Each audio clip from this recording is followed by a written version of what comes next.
वंचित बहुजन आघाडीचे युवा नेते सुजात आंबेडकर यांनी आज विशाळगडाला भेट दिली। यावेळी त्यांनी या ठिकाणी असलेल्या मलिक रेहान दर्ग्यामध्ये चादर चढवत दर्शन घेतलं। यावेळी बोलताना सुजात आंबेडकर यांनी विशाळगडावर कायमस्वरूपी सामाजिक सलोखा राहू दे, या ऐतिहासिक किल्ल्याला भेट देणाऱ्या पर्यटक आणि भाविकांना मुक्तपणे पर्यटन आणि देवदर्शन करू द्या अशी प्रार्थना केली।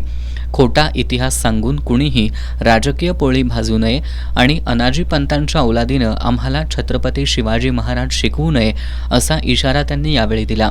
छत्रपती शिवाजी महाराजांच्या सैन्यांमध्ये कित्येक मुस्लिम सैनिक होते, ते स्वराज्यासाठी प्राणपणानं लढले आहेत असंही त्यांनी सांगितलं। शिवरायांचे मावळे त्याचबरोबर मुस्लिम बांधव आणि भीमसैनिक एकत्र आले तर सामाजिक ऐक्याची वीण कुणीही बिघडू शकत नाही।